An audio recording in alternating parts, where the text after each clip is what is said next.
Hello and स्वागत है आपका मेरे चैनल ट्रेडिंग जोन में। आइए जानें कल फ्राइडे के दिन बैंक निफ्टी में किस तरीके की मूवमेंट हो सकती है।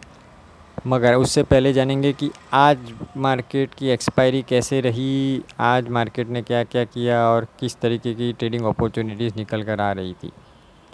आज का मार्केट कुछ उतना खास नहीं था। आज एक्सपायरी जो सोची थी उस तरीके की कोई मूवमेंट नहीं मिला।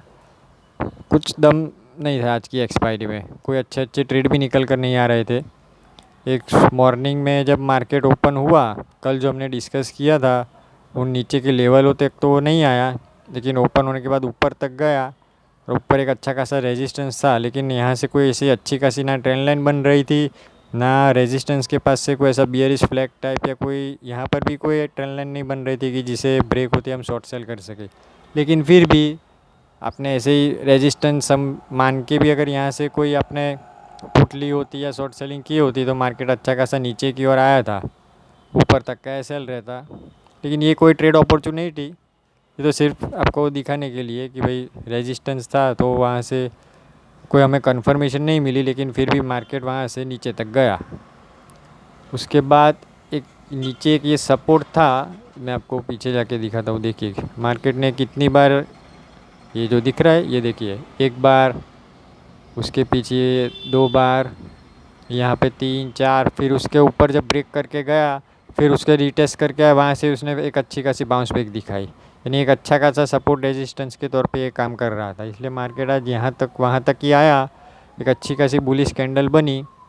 यहाँ पे अगर एक कोई कॉल बाय किया होता आपने और नीचे तक का छोटा सा एसएल रहता हमारा, यहाँ से एक मार्केट में अच्छी खासी मूवमेंट मिली, ऊपर तक गया था मार्केट। बीच में भी एक रेजिस्टेंस था, ये रेजिस्टेंस के ब्रेकआउट होते या फिर उसको रीटेस्ट करने आने के फिर आपने लिया होता तो भी अच्छा खासा एक ट्रेड होता। लेकिन आज का मार्केट, जैसे मैंने शुरुआत में कहा, कुछ इतना था नहीं। वॉलेटिलिटी भी देखो कितनी थी, ये देखो, ये एक कैंडल देखो कि ये वाली, यहाँ पर किसी अपने रिटेस्ट ने एंट्री ली होती या कोई और कैंडल में भी अपनी एंट्री ली होती तो ये कितनी लंबी वॉलेटिलिटी है, देखो कितनी हाई वॉलेटिल लंबी कैंडल बनी यहाँ पर। ये इसके नीचे छोटा सा एसएल होता तो एसएल को हिट करके फिर ऊपर की ओर गया। तो कुछ अच्छे खासे ट्रेड आज उतने हमें देखने को नहीं मिले। एक अपॉर्चुनिटी बन रही थी यहाँ पर, शायद तक आपने ली हो और आप शायद ट्रैप भी हुए हो। देखिए कुछ इस प्रकार थी, एक यहाँ से सीधी पोल टाइप बना, फिर यहाँ पे उसने कुछ ऐसा टाइप बनाया, फ्लैग टाइप, अपने रेजिस्टेंस के पास उसने कंसोलिडेशन किया, उसका ब्रेकआउट हुआ। अभी ये एक अच्छी खासी बड़ी कैंडल बनी यहाँ पर और ऊपर रेजिस्टेंस भी था, तो रेजिस्टेंस को एक अच्छी सुपर बुलिश कैंडल ने ब्रेकआउट किया। तो ये कैंडल देख के शायद आप एक्साइटेड में आके आपने कॉल बाय कर लिया हो या बैंक निफ्टी बाय कर लिया हो, तो आपके लेते ही वहाँ से वापस थोड़ा नीचे आया। वो क्यों यहाँ से ही नीचे आया, यहाँ से अच्छा खासा रेजिस्टेंस था, उसको एक बुलिश कैंडल, अच्छी खासी तगड़ी कैंडल ने ब्रेक किया, तो उसे तो यहाँ से ऊपर जाना चाहिए। तो यहाँ से नीचे आने का भी एक रीज़न है। देखिए वो नीचे इसलिए आया क्योंकि यहाँ पर भी एक रेजिस्टेंस है। ये देखिए, ये फर्स्ट टाइम, ये मेरा कर्सर है, वो देखिए first time, second time, third time,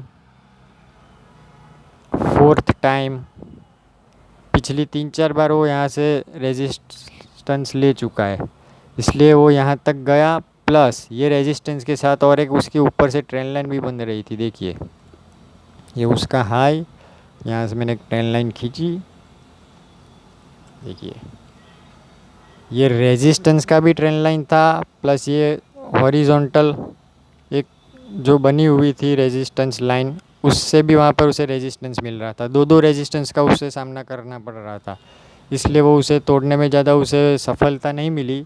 वहाँ से उसने हल्का फुल्का नीचे गया, यहाँ पर लोगों को लगा कि वो रीटेस्ट करने आ रहा है, फिर से ऊपर जाएगा, फिर वहाँ से वो रेजिस्टेंस से यहाँ से आपने कोई पुट की पोजीशन ली होती तो डेफिनेटली इसमें अच्छा खासा एक 1:2 तो मिल ही गया होता। लेकिन यहाँ पर अगर आपने कॉल बाई की होती तो आपका 100% लॉस हुआ होगा इस ट्रेड में। ये तो मैंने सिर्फ आपको लॉजिक बताया कि ये यहाँ से ऊपर जाने के बाद अच्छी खासी सुपर बुलिश टाइप कैंडल बनी, फिर भी वो वहाँ से नीचे क्यों आया, क्योंकि उसके ऊपर भी एक अच्छा खासा ये रेजिस्टेंस था।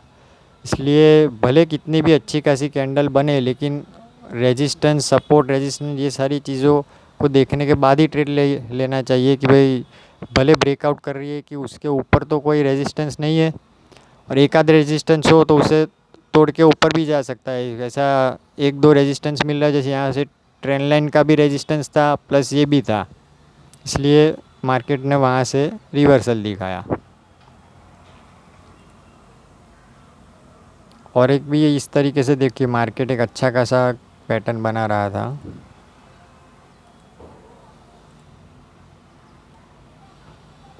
सॉरी,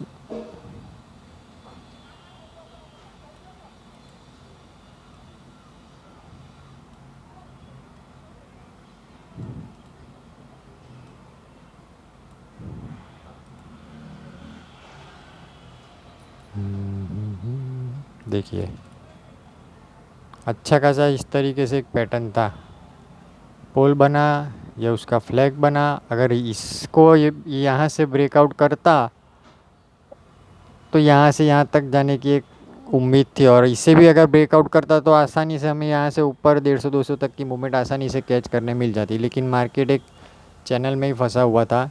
ये चार्ट मैंने अपने टेलीग्राम चैनल पे शेयर भी किया था, आप अगर चाहे तो मेरे टेलीग्राम चैनल से जुड़ सकते हैं। मेरे टेलीग्राम चैनल का नाम ट्रेडिंग जोन ही है, जो चैनल का नाम है। नाम भी सेम है, लोगो भी सेम है। मैं वहाँ पर इस तरीके से लाइव मार्केट में कुछ चार्ट्स पोस्ट करते रहता हूँ, ताकि आपको सीखने में आसानी हो, आपको लाइव ट्रेडिंग में भी आप कुछ ना कुछ चीज़ें सीख सके। आपको किसी टीपरों के भरोसे ना बैठे रहना पड़े, आप अपने कॉल्स खुद से जनरेट कर सके, आपको खुद को पता चले कि कहाँ से बाइंग करनी चाहिए, कहाँ से सेलिंग करनी चाहिए। ठीक है, ये तो हो गई आज की बात। अभी कल मार्केट में किस तरीके की मूवमेंट हो सकती है, आइए जाने। अभी आज उसकी जहाँ पर क्लोजिंग हुई है, ये जो लेवल है, अभी वही लेवल से आसपास कहीं ओपन होता है तो ऊपर एक तुरंत ये रेजिस्टेंस है जो मैंने ब्लैक लाइन ड्रॉ की हुई है, कुछ 35,000 के आसपास तक का एक अच्छा खासा रेजिस्टेंस है वहाँ पर ऊपर। और उसके ऊपर निकलता है तो आपको यहाँ से एक अच्छी खासी मूवमेंट कैच करने मिल सकती है, कुछ इस तरीके से देखिए। अगर गैप अप भी ओपन हो जाता है यहाँ कहीं, तो उसे वहाँ पर नीचे रिटेस्ट करने आने दीजिए, या तो फिर यहाँ पर ये रेजिस्टेंस के आसपास कहीं ओपन होता है तो इस तरीके से कोई चैनल पैटर्न बनाता है, और उस चैनल का अगर ब्रेकआउट होता है तो नीचे तक का एसएल लगा के, या बीच में भी एक एसएल लगा के ऊपर तक की मूवमेंट कैच की जा सकती है। ऊपर एक 150 से 200 पॉइंट्स की रैली आसानी से देखी जा सकती है। लेकिन अगर मार्केट ये जो चैनल में फंसा हुआ है उसके नीचे साइड कहीं ओपन होता है, ये जो सपोर्ट रेजिस्टेंस टाइप ड्रॉ किया हुआ है मैंने, उसके अंदर कहीं पर ओपन होता है तो नीचे आएगा, तो उससे फर्स्ट जो सपोर्ट मिलेगा वो रहेगा हमारा ये 34,930 के आसपास।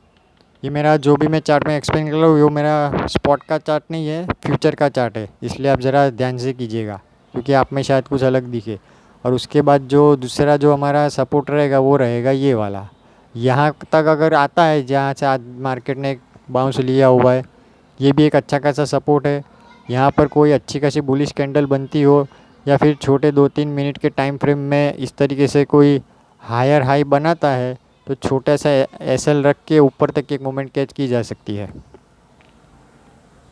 और अगर ये जो मैंने अपसाइड का दिखाया आपको, कुछ ज़्यादा ही गैप अप ओपन होके कुछ ऊपर के ये जो लेवल है उसका एकदम टॉप का ये वाला देखिए,